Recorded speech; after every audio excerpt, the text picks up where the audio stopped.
guys, welcome back. Today we're going to do a video all about my 5 tips on what I wish I knew before starting my business. First tip I'm going to share might seem a little bit controversial, but I think it's really important. I wish I knew that you should never go into a business for the sake of money, because it really is short-sighted and it doesn't keep you going in the long term. I think it's really important to start your business in something that you are so insanely passionate about. Otherwise, you probably won't keep going after 2 to 3 years, or if you struggle and you have really hard times, and you always have really hard times, we all do. It's really important that if you are going to start any type of business, really do it from a place of passion and pick something that you would do whether you are making money or losing money. There needs to be something that's driving you beyond just financial gains. I think that's really important when you're picking what you decide to do your business in. So my second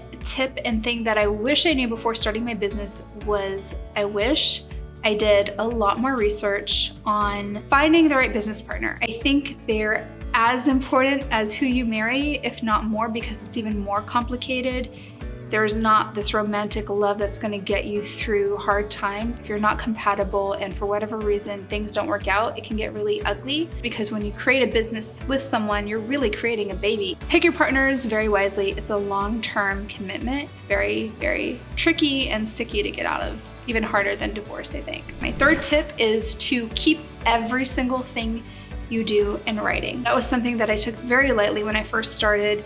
Even important information that was discussed, we wouldn't share meeting minutes, we wouldn't keep copies of things on electric files to share, to make sure that everybody followed the right protocol and procedures, and that is so important. And a lot of people think, oh, I'm just starting out, it's not a big deal, but it is a big deal.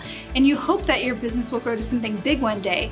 And if it does, all those things that you discussed in the very beginning are important. So keep everything in writing, keep things on email, somewhere where you have proper documentation of everything that's discussed. It can't just be verbal communication. So that is really, really important. And I did not do that in the beginning. When it comes to lawyers and even accountants, that's somewhere you don't want to cut corners. If you get a cheap lawyer or accountant, you're gonna pay for it later on. So invest there, because those are crucial for the health of your business. If you don't have the right accounting and finance management, you're gonna pay for it. And same thing when it comes to legal documents. You really need to pay for it the first time, so you don't have to pay for it later on. Number 4, I would say that you really need to invest in people. Probably the most important tip that I think a lot of people don't do, unfortunately. They always want to invest in their business when really your people are your business, or they invest only in themselves. So invest in building the right team, and then invest in growing them, and hire people that are better than you in at least something, if not everything. You really have to remember, if you hire someone better than you, then you're going to get better. I love the saying, it's like A people hire A people, B people hire C people. You cannot be intimidated. Everyone's gonna be better than you in something. So the more you get of that, the better. Don't be afraid of it. So number 5, always overestimate the budget you're gonna have to spend by about 50% when it comes to investing in a business, in a project, in any sort of area where you're gonna have to put together a capital investment. Take the budget that you project, add 50%, if not more.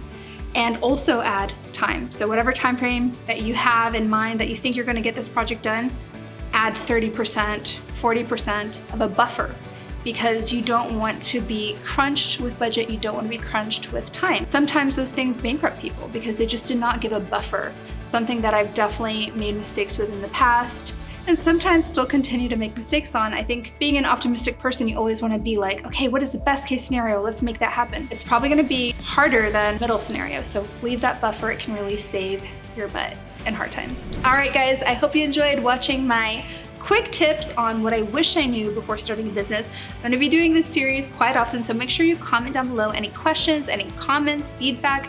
Do you agree with what I'm saying? Do you disagree? Let's keep this chat open. Let's talk about it. Let's share advice with everybody. I think we can all learn from each other and make this space a great community for building each other up. Love you guys. Bye.